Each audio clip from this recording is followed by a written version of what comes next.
This is the Inspection Pros Podcast, where we break down everything you need to know to grow a successful home inspection company. Join host Jake as we get insider knowledge from the industry's best on how to take your business to the next level.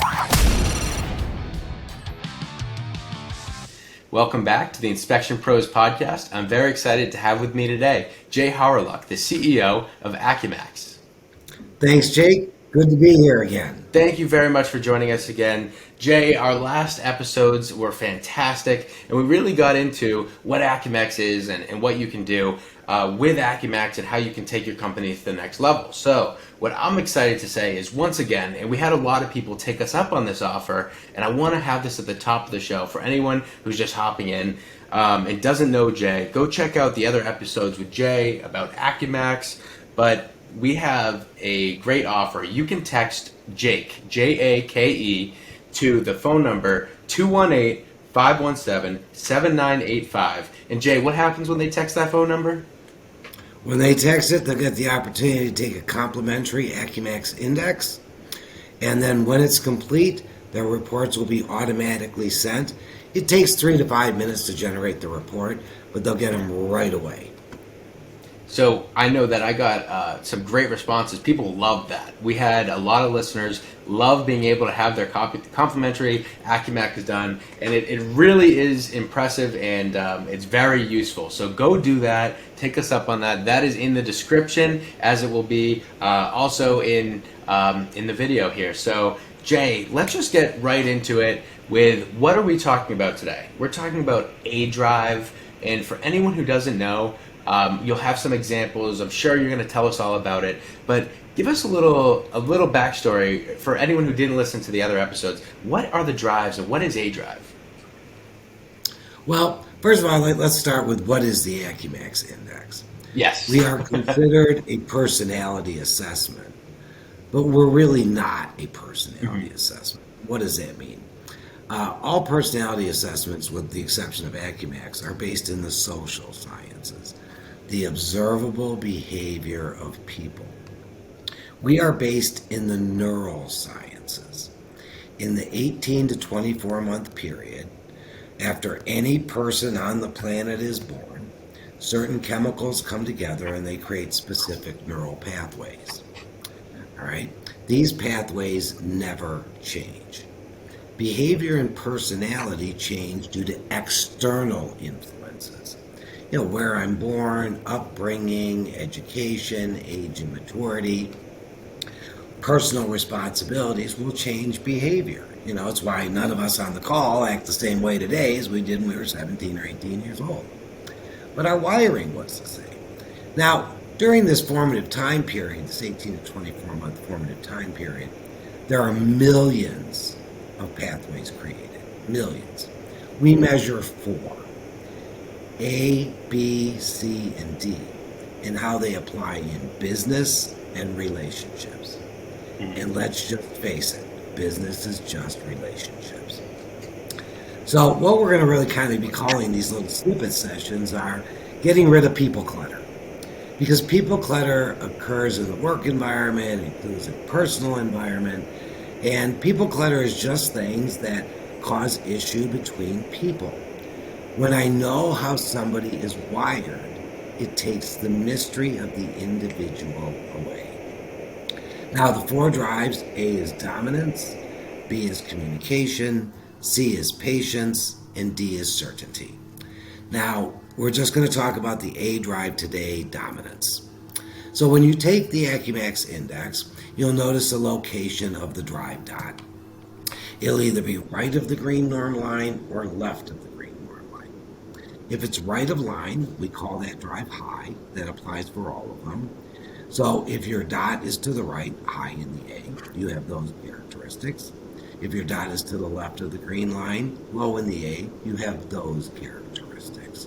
And if it's close to the norm, the system will actually calculate it and you'll know. All right. So basic characteristics of someone who is low in the A. They are innately team-oriented. They prefer options in decision-making. They want the idea that best benefits the team or the organization. Thus, getting options helps get the best idea. The opposite is the high side, and the beauty of this is what the low side likes, the high side's not so crazy about. What the high side likes, the low side's not so crazy about. So it's high in the A. We are individuals who prefer our way of doing things best. We're most engaged with our thumbprint on ideas and plans of action. All right? We really want to defend our way of going forward. So higher in the A, oftentimes I'm more assertive in defending my ideas, my viewpoints on things that are important to me. I like to accept elements of conflict. Doesn't mean to beat people up, but I will defend my ideas. Low in the A, although team-oriented and like options and decision-making, prefer less assertiveness in the environment.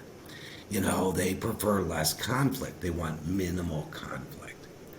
But this is what can happen. So in the business environment, you have high A's and low A's in every organization. Oftentimes in meetings, high A's will dominate the agenda because they want to fill the environment with their ideas and their way of doing things. We all know a high A. Huh? We all What's know that? a high A. We all know Absolutely. high We all absolutely do, And here's the thing about ideas. Everybody has ideas. It doesn't matter whether your A is high, your A is low. We all have ideas. It's how much we value them and want to get them out into the marketplace, into the arena. So, for example, an ideal high A meeting, there's yelling, screaming, breaking of glass and furniture, and then we go out to dinner together afterwards and say, wasn't that fun? Because high A's by their nature accept elements of conflict. They like some of that headbutting. It actually gives them juice. Low A's, on the other hand, don't prefer it. Low A's say, well, hey, let's look at what we have to solve. Let's consider options, make a decision, then go out to dinner together. And high A's go, well, that's kind of boring. All right? So it's very perceptionally driven. And I do things in a bit of hyperbole to get the point across. All right? So it creates a disconnect that occurs in the environment. So oftentimes what will happen, and this is key, whenever you're dealing with a high A, when they challenge you, it's not a personal attack. They're saying, defend your idea, because if you challenged me, I'll defend mine. Oftentimes what happens in the work environment is low A, I just don't prefer the conflict. But remember, we are all free thinking beings. So a high A will go after a low A, give a lot of conflict. The low A just says, hey, fine, man, we'll do it your way. Yeah. And then they walk out the door and do it another way because we're free thinking beings. So it's a head scratcher. The high A's, they told me they'd do it my way, but they're doing it a different way. The low A's like, I'm doing it a different way because I don't believe your idea is best. That's the critical aspect of it. So one of the things that we recommend in the business setting, when you have a meeting, number one, put a time limit on the amount of time somebody can contribute. Make sure all people can contribute. Low A's, if you're challenged in on your idea, stand up strongly for it. The high A will actually respect you. High A's, what you want to do to get more buy-in in the organization is back off a little bit. So instead of challenging another idea, maybe say something like, well, that's kind of interesting. Bill me in more. All right. This helps engage people. All people want to contribute if they're engaged in the company. And kind of the teachings that we oftentimes do is that if a high A batters a low A too much, the low A just kind of shuts down and says, I'm not contributing. And you guys know who you are in the audience. But what I like to say is, if the low A's idea is a 12 on the scale of 1 to 10 and they're not contributing, it hurts the entire organization. Absolutely. So again, low A's, stand up strongly for what you believe in. High A's, back it off a little bit. When somebody comes up with an idea, as opposed to immediately challenging them, say, tell me more about it. Now, here's another interesting fact. Low A's, if it's a great idea that has been considered and they've had time to consider options, they'll buy right in. Mm-hmm. High A's will never buy into an idea completely until they can put their thumbprint on it and tweak it. Okay. Jake, I really like your format here, 1, 2, 3, 4, 5, but if we did 1, 2, 3, 5, 4, I think it might be a little bit better. There's an example of a buy-in. Okay? So it impacts individuals in the work environment. Now, as we've talked about before, the A drive is critical in aligning people and roles. Sometimes you want a high A in a role in an organization. Sometimes you want a low A. It all depends on the needs. But this is really focused on improving idea flow and keeping meetings on time. Because kind of one of the jokes is, how long is a half an hour high A meeting? Well, if it's important, it could go 2 hours. Yeah. So that's why I say put time limits, allow everybody to contribute and engage. Again, the quality of the idea has nothing to do with the location of the A drive. It's just how I value that idea. All right. So if people watching this broadcast will put that into effect at their next company meeting or group meeting, have a timetable for everybody to contribute.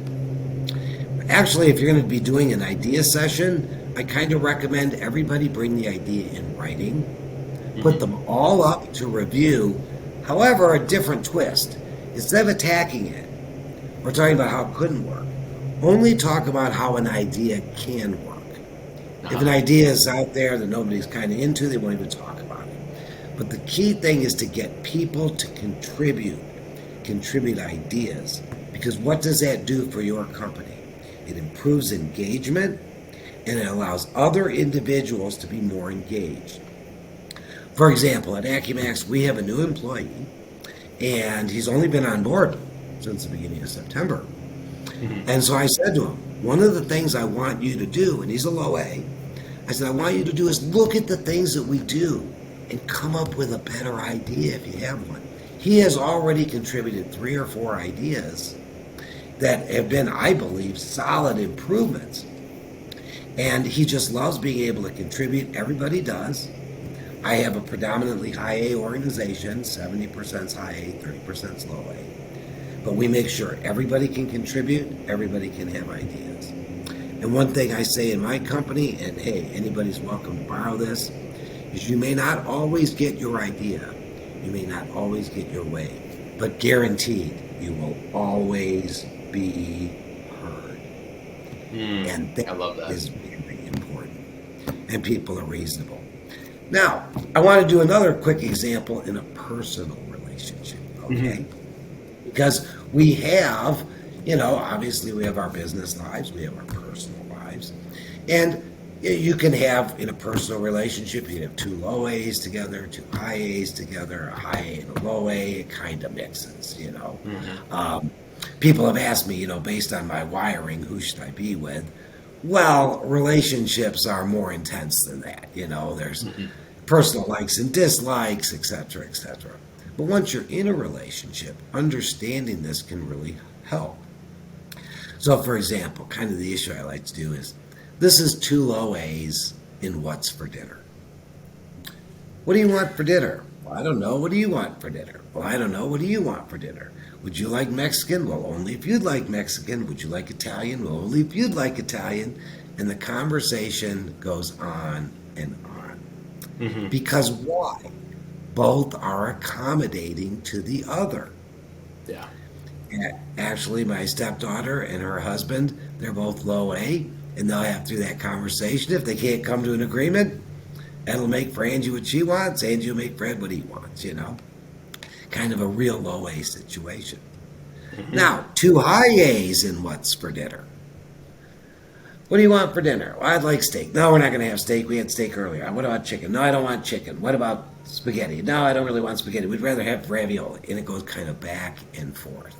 All right. Again, things that are important to us. Now, I'm a high A, married to a high A, but I don't cook.